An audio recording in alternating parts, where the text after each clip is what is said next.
Hello students, welcome back to the world of physics. So this is Sonali, your physics tutor, and I welcome you all in my physics class, and you are watching the YouTube channel that is Physics, the Friction of Minds. So friends, as we all know that in the last lecture we have started the chapter that is chapter number 8 from your syllabus, that is electrostatics. तो जैसे कि मैंने पहले भी आपको कहा कि हमें पहले 11th के इलेक्ट्रोस्टैटिक में जो भी फंडामेंटल्स दिए हैं उसे डिस्कस करना है, तो वो हमने लास्ट लेक्चर में डिस्कस किए हैं, ठीक है. And now today we will go with electrostatics of a 12th standard. So 12th का जो इलेक्ट्रोस्टैटिक्स है it is started from the application of Gauss law. Okay, so सबसे पहले तो गॉस लॉ पता होना चाहिए जो हमने लास्ट लेक्चर में देखा था. हमने सिर्फ गॉस लॉ का स्टेटमेंट और मैथमेटिकल फॉर्म देखा है, प्रूफ इसके लिए नहीं देखा बिकॉज वो 12th के सिलेबस में इंक्लूडेड नहीं है, ठीक है. सो गॉस लॉ जो है वो हमने लास्ट लेक्चर में देखा. सो एक जस्ट रिकॉल करते हैं what is Gauss law, because आज के लेक्चर में हमें गॉस लॉ के एप्लीकेशन स्टडी करना है. ओके, सो सपोज कोई क्लोज सरफेस हमारे पास है irrespective of its shape having number of charges q1 q2 up to so on qn. Okay, so what is the statement of Gauss law? The flux of net electric field, the flux of net electric field through this closed surface is equals to what? Total charge enclosed by that surface and divided by epsilon naught, where you know that epsilon naught is what? Epsilon naught is permittivity of free space or a vacuum. Okay? और electric flux को आप ऐसे लिख सकते हो integral of E bar dot of ds बार. अब ये कैसे आया, तो ये सब कुछ हमने फर्स्ट लेक्चर में डिस्कस किया है. तो अगर किसी को प्रॉब्लम होगी तो पहले आप फर्स्ट लेक्चर देखो, क्योंकि उसमें हमने सारे फंडामेंटल्स क्लियर किए हैं इलेक्ट्रोस्टैटिक्स के, और चैप्टर इंपॉर्टेंट है फॉर द एग्जाम. ओके, सो अगर आप फर्स्ट लेक्चर देखोगे तो आपको 12th का इलेक्ट्रोस्टैटिक्स समझने में कोई प्रॉब्लम नहीं होगी, ठीक है. So go with that and then see this particular lecture. Okay, so now will go with the application of Gauss law. So अब गॉस लॉ अप्लाई करना है तो किसके लिए करना है, ठीक है, ये भी पता होना चाहिए.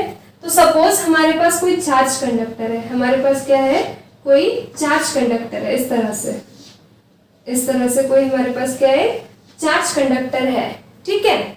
अब वो चार्ज कंडक्टर क्या करेगा, अपने अराउंड इलेक्ट्रिक फील्ड क्रिएट करेगा, और हमें पता है इलेक्ट्रिक फील्ड का मैग्नीट्यूड डिटरमिन करने के लिए हम यूज कर सकते हैं concept of electric field intensity, right. And direction determine करने के लिए हम यूज करते हैं concept of electric lines of force. Okay, so suppose we have any charge conductor irrespective of its shape, it may be spherical, it may be cylindrical. Okay, वो अपने around क्या करेगा, इलेक्ट्रिक फील्ड क्रिएट करेगा. उस electric field का magnitude, कोई भी point consider करेंगे हम इसके अराउंड, उस पॉइंट पे इलेक्ट्रिक फील्ड का मैग्नीट्यूड कितना होगा यह हमें डिटरमिन करना है by using Gauss law. Okay, so that is the application of Gauss law. Okay, so now let's go with the first application of Gauss law, and that is for to determine the electric field intensity. Electric field intensity determine करनी है, मतलब ही क्या है, करना है हमें electric field का मैग्नीट्यूड डिटरमिन करना है. So to determine the electric field intensity due to a uniformly charged spherical shell or a hollow sphere, ठीक है. So suppose this is a hollow sphere, ठीक है. तो हम कंसिडर करते हैं that this is a hollow sphere having center O, जिसका centre है O and जिसकी रेडियस है R. Okay, so we have considered one hollow sphere having center O and radius R. Okay, which is uniformly charged with the surface charge density. अब surface charge density ये कोई new term नहीं है, ये बहुत basic है. 3 types of charge distributions होते हैं depending upon the geometry of your charge conductor. अगर आपका कंडक्टर लीनियर होगा लाइक दिस, तो इस पे जो चार्जेस होंगे distributed, that we called as linear charge density, that is denoted by lambda. If you have a conductor like this having a particular surface area, okay, so इस पे जो charges का distribution होगा it is given by surface charge density sigma. And if you have any conductor like having a volume like this, like a cube, so इस पे जो charges का distribution होगा it is given by volume charge density.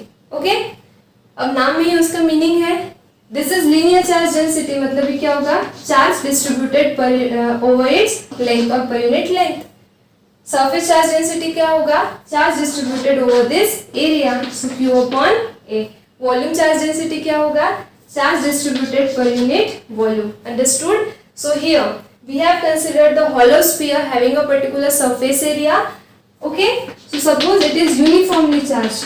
ये जो hollow sphere है या फिर spherical shell है, suppose this is uniformly charged with the surface charge density sigma equals to, अभी देखा क्या था formula, charge per unit area. Now for this sphere what will be the area? Sphere का area कितना होता है, 4 by r square. Now radius is capital R, so this will be 4 by r square. Okay? From this I can write Q equals to कितना हो जाएगा, sigma into 4 by r square. So let this be equation number 1. Okay?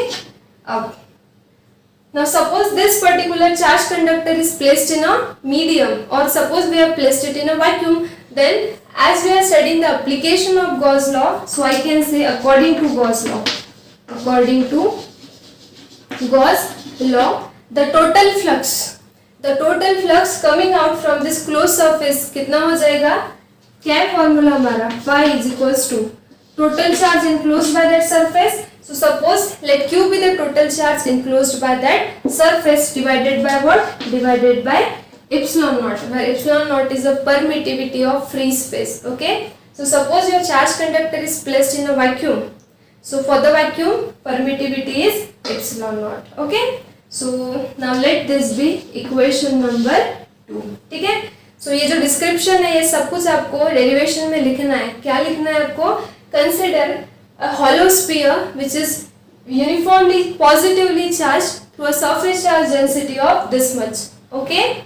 Having a radius r and a center O which is placed in a medium, okay, or which is placed in a vacuum having permittivity epsilon naught. Okay, so then say according to the Gauss law, the total flux that is coming out from this closed surface is equals to क्या हो जाएगा, Q upon epsilon naught. अब ये हमने तो लिखा नहीं, ये क्या है, ये गॉस लॉ का जो है स्टेटमेंट, मतलब ये गॉस लॉ का फॉर्मूला है, वही यूज किया. ओके, सो नाउ अब हमें करना क्या है, हमें इलेक्ट्रिक फील्ड इंटेंसिटी निकालनी है at any point around this charge sphere. ठीक है, तो इस चार्ज स्फीयर के अराउंड क्या होगी, इलेक्ट्रिक फील्ड क्रिएट होगी. सो हम कोई भी एक पॉइंट कंसीडर करते हैं, सपोज यहाँ पे मैंने एक पॉइंट कंसीडर किया P. Okay, suppose this point is at a distance r. ये पॉइंट जो है ये r डिस्टेंस पे है from the centre of this sphere. ठीक है, सो इस पॉइंट पे, हर पॉइंट पे इलेक्ट्रिक फील्ड होगी. सो मुझे इस पॉइंट की क्या करना है, इस पॉइंट पे जो इलेक्ट्रिक फील्ड का मैग्नीट्यूड होगा, मतलब इलेक्ट्रिक फील्ड इंटेंसिटी मुझे डिटरमिन करनी है. और वो कैसे करेंगे, by using this Gauss law, and that's why we have used a Gauss law here. Okay, but for that case we need to follow one assumption, and this is very important. In order to determine the electric field intensity around any charged conductor at any point, you need to consider one closed loop or one closed surface, and that surface is called as a Gaussian surface. Okay, so क्या करना है, हमें एक Gaussian surface consider करना है. इस तरह से देखो. Okay, so suppose I have drawn one Gaussian surface like this around this charge sphere. और ये Gaussian surface मैंने इस तरह से ड्रॉ किया such that ये जो डिस्टेंस है, ये पॉइंट P है आपका, ये जो डिस्टेंस R था पॉइंट P और सेंटर के बीच का, it will act like a radius of this Gaussian surface. So that small r, it acts like a radius of this Gaussian surface. Okay, so this is the assumption that you have to follow to apply the Gauss law. ठीक है, so again I repeat, you have to determine the electric field intensity at point P at a distance r from the center of this charged sphere. For that case, you are following one assumption, that is you are considering a closed imaginary Gaussian surface around this charged sphere, and it is concentric. Concentric मतलब क्या, दोनों का जो centre है इसका, एक Gaussian surface का और इस चार्ज कंडक्टर का, दोनों का जो सेंटर है वो कैसा है, सेम है. ठीक है, तो ये जो है ये इतनी, ये रेडियस क्या है, स्मॉल आर। ओके, सो अब हम क्या करेंगे, सेकेंड अजम्पशन ये फॉलो करेंगे कि इस पॉइंट P जहाँ की इलेक्ट्रिक फील्ड इंटेंसिटी हमें डिटरमिन करनी है, वहां का एक स्मॉल सरफेस कंसिडर करते हैं ds। Okay, small surface consider किया ds। सो सबसे पहले हमने क्या किया, consider a closed imaginary surface that is called as Gaussian surface which is concentric around charged conductor। Okay, ये कंसिडर किया। उसके बाद let ds bar be what, this is small area around point P। ये जो area हमने consider किया है, this is around, ये हमारा पॉइंट P है, इसके अराउंड ये एरिया कंसिडर किया है। और कहाँ कंसिडर किया है, on this Gaussian surface, on this. आपको याद होगा एम्पियर्स लॉ में भी हमने एक इमेजिनरी लूप कंसिडर किया था जिसे एम्पेरियन लूप कहा था। वैसे यहाँ पे भी एक क्लोज सरफेस कंसिडर किया जो इमेजिनरी है, तो उसे कहा हमने गॉसियन सरफेस। तो उस गॉसियन सरफेस का एक स्मॉल एरिया कंसिडर किया ds बार, ठीक है, around point P on this close Gaussian surface. Understood. Now अब यहाँ पे फ्लक्स का फॉर्मूला क्या है, total flux phi through this closed Gaussian surface will be equals to, what is the formula, it is integral of E bar dot of ds bar। ये formula कैसे आया, कहाँ से आया, सब हमने प्रीवियस लेक्चर में देखा है, ठीक है। So I can write this as phi is equals to integral of E ds cos of theta, scalar form, where you know that theta क्या है, theta is angle between vector E bar and ds bar। अब E bar क्या है, ये जो charge conductor अपने around electric field create कर रहा है, okay, so that is electric field vector E bar। And what is ds bar, ds bar is a small area of this Gaussian surface, ठीक है। तो अब ये दो वेक्टर्स की डायरेक्शन हमें डिसाइड करनी है, अकॉर्डिंगली हम ये एंगल डिसाइड करेंगे। Now you just observe the figure, for this small area of Gaussian surface, इस एरिया, अगर हमारे पास ये ऐसा लूप है, ऐसा एरिया है, तो एरिया वेक्टर क्या होता है, area vector is always perpendicular to the plane, है ना, like this. Similarly here area vector क्या होगा, this. So this is ds bar। Now we'll decide the electric field vector। now you know that अगर positive charge हो गए तो electric field जो है वो हम इलेक्ट्रिक लाइंस ऑफ फोर्स से रिप्रेजेंट करते हैं, और पॉजिटिव चार्ज के लिए इलेक्ट्रिक फील्ड कैसी होती है, रेडियली आउटवर्ड, राइट। अब यहाँ पे भी पॉजिटिव चार्जेस है, सो इस पॉइंट P पे जो इलेक्ट्रिक फील्ड है बस हम उसी की बात कर रहे हैं, not for the entire electric field. So at this point electric field भी कैसी होगी, away from the positive charge. और वैसे भी यहाँ पे चार्जेस का जो डिस्ट्रीब्यूशन है वो यूनिफॉर्म है। उसके बाद आपका जो ये हॉलो स्फीयर है ये सिमेट्रिकल है करके, हर पॉइंट पे इलेक्ट्रिक फील्ड का जो मैग्नीट्यूड है वो कैसे होगा, सेम होगा करके हम सिर्फ एक पॉइंट का निकालेंगे और वही मैग्नीट्यूड हर पॉइंट का होगा। और रही बात डायरेक्शन की, तो पॉजिटिव चार्ज की वजह से डायरेक्शन कैसी होगी, outward. So this will be the direction of E bar। Understood. So this is what, this is direction of E bar। now you observe that both E bar from figure as E bar and ds bar both are in the same direction। so theta कितना हो जाएगा, theta will be 0 and cos 0 कितना होता है, cos 0 will be equals to 1।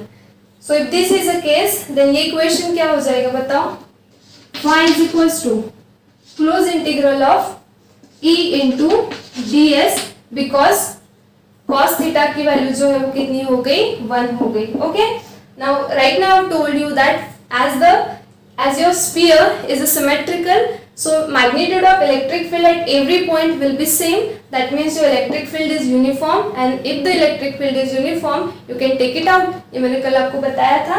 so ये क्या हो जाएगा, phi is equals to, ये इंटीग्रेशन के बाहर ले लो, so this will be E into integration of ds। ठीक है, इसमें कोई डाउट नहीं है। अब phi is equals to, या फिर यहाँ पे ये जो इंटीग्रेशन ऑफ ds है इसका मतलब क्या है?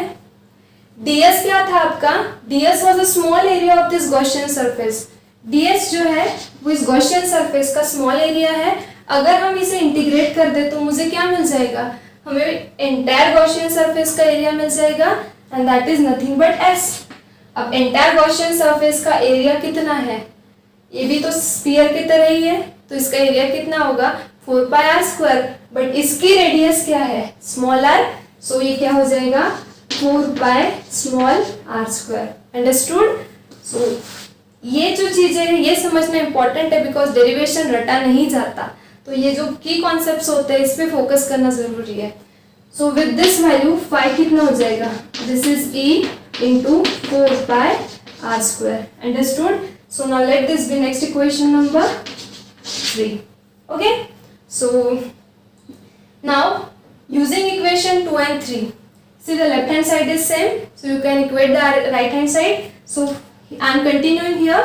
So from equations 2 and 3, okay, from equations 2 and 3, as left hand side is same, so just equate the right hand side. What is that? Q upon epsilon not is equals to क्या है? E into 4 pi small r square. ठीक है, और हमारा M क्या है? हमें electric field intensity निकालनी है पॉइंट P पे. So this is your electric field intensity. So just bring it on left side and just bring another terms on right side. So क्या हो जाएगा? ये equals to Q upon 4 pi epsilon not r square. Let this be next equation number 4. Okay.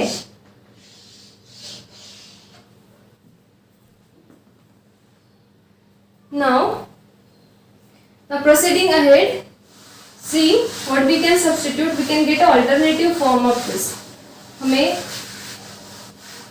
alternative form मिल सकता है इसका. देखो कैसे. 4 implies E is equals to Q upon 4 pi epsilon naught r square. Okay. But what is the value of Q from equation number 1? Q is nothing but sigma into 4 pi capital R square. So Q की value कितनी है? Sigma 4 pi capital R square upon नीचे क्या है? 4 pi epsilon naught R square. So this is 4 pi epsilon naught R square. Okay. So this 4 pi will get cancelled and you will get sigma capital R square upon epsilon naught small r square. So this is one more formula of electric field intensity at point P around this charged sphere. Okay. So अब हम special case consider करते हैं. Case number 1. ठीक है. Just suppose ये जो point P हमने distance small r पे कंसिडर किया है from the centre of this charge conductor. Suppose just imagine that if point P lies on surface of charged sphere. अगर पॉइंट P मतलब ये जो पॉइंट P है ये अगर यहाँ पे लाई करता है तो स्मॉल r और कैपिटल R जो है वो सेम हो जाएंगे. So for that case I can write small r equals to capital R, right? So with this value equation 5 implies E equals to sigma will keep capital R square as it is upon epsilon naught. Small r की value कितनी है? Capital R, right? So this R square will be get cancelled. So directly I'll write, you will simply get sigma upon epsilon naught. So this will be sigma upon epsilon naught. Understood? Now we'll consider the case 2. Let's consider case 2. So case 2 में हम suppose consider करते हैं that point P lies inside charge sphere. अब जो हम consider कर रहे, देखो 3 केसेस हमने कंसिडर की. पहले जो पॉइंट P था वो इस चार्ज स्फीयर के आउटसाइड था at a distance small r पे. तो उसके लिए ये हमने फॉर्मूले डिराइव किए for the electric field intensity. Now if we consider second case that this point lies on a surface of this charge sphere, then the magnitude of or the electric field intensity is given by this formula. Let this be equation number 6. And now consider, पहले यहाँ था फिर यहाँ, अब suppose point P इस charge sphere के inside कहीं तो भी है, ठीक है। सो फॉर दैट केस अब मुझे बताओ, your charge sphere is a hollow, there is nothing inside, right? So Q will be 0. As Q will be 0, sigma equals to क्या है, Q upon 4 pi r square. Q 0 है मतलब surface charge density sigma भी 0 है, और अगर sigma 0 है तो इलेक्ट्रिक फील्ड भी कितनी हो जाएगी, 0. So E inside जो है, E inside हमेशा कितना होता है, 0 for the hollow sphere or a spherical shell. Understood? So this is a simple derivation of electric field intensity at any point P at a distance r from the center of this uniformly positively charged hollow sphere or a spherical shell. Understood? So देखो एक short में revise करते हैं कि कैसे हमने इस derivation के साथ डील किया। अगर आपके पास स्ट्रैटेजी है तो आप कोई भी डेरिवेशन के साथ इजीली डील कर सकते हो, but strategy is very important. So what is the strategy we have follow here, we have consider a charge conductor in terms of a hollow sphere. उस हॉलो स्फीयर का centre है और radius है capital R, ठीक है। हमने consider किया कि उसके ऊपर चार्जेस का यूनिफॉर्म डिस्ट्रीब्यूशन है सरफेस के ऊपर, सो सरफेस चार्ज डेंसिटी लिखी Q upon 4 pi R square, because इस चार्ज कंडक्टर के बारे में बात कर रहे हैं, ओके। उसके बाद गॉस लॉ अप्लाई करना है। So for this charge conductor, अब यहाँ पे चार्जेस है, जहाँ पे चार्जेस है वहाँ पे इलेक्ट्रिक फील्ड है, जहाँ पे फील्ड है वहाँ पे फ्लक्स है। So total flux coming out through this close surface कितना होगा, Q upon epsilon not, where Q is a total charge over this sphere. Understood? उसके बाद हमने क्या कंसिडर किया, एक पॉइंट लिया P डिस्टेंस R पे, उस पॉइंट पे जो इलेक्ट्रिक फील्ड का मैग्नीट्यूड होगा वो हमें डिटरमिन करना है, ठीक है। सो उसके लिए हमने एक अजम्पशन फॉलो किया, हमने क्लोज सरफेस कंसिडर किया जिसे कहते हैं गॉसियन सरफेस। उस गॉसियन सरफेस का एक स्मॉल एरिया लिया ds बार, ठीक है। और उसके बाद हमने फ्लक्स का फॉर्मूला यूज किया था, integral of E bar dot of ds bar. So we have decided the direction of E bar and ds bar, both were parallel करके थीटा जो था वो 0 था और cos 0 1, accordingly we have followed, and finally हमने phi का formula निकाला था इलेक्ट्रिक फ्लक्स। दोनों फॉर्मूले कंपेयर करके हमें जो है ये इक्वेशन मिला, ठीक है। सो this is first form of electric field at point P। ये चार्ज के फॉर्म में है, अगर आपको न्यूमेरिकल में चार्ज दिया है तो ये इक्वेशन यूज करो, but surface charge density directly दी है सिग्मा, तो आप डायरेक्टली ये इक्वेशन यूज करो, ठीक है। सो this is the alternative form, and we have considered these two special cases, okay. And always remember that the electric field intensity inside this sphere will be 0, charge sphere will be 0, okay. So just write this derivation 2 to 3 times and it will be prepared, okay. So अगर video पसंद आता है so don't forget to like and subscribe. So we'll meet in the next lecture with the next application of a Gauss law, okay. So till then, prepare it, stay studious, stay curious. Thank you.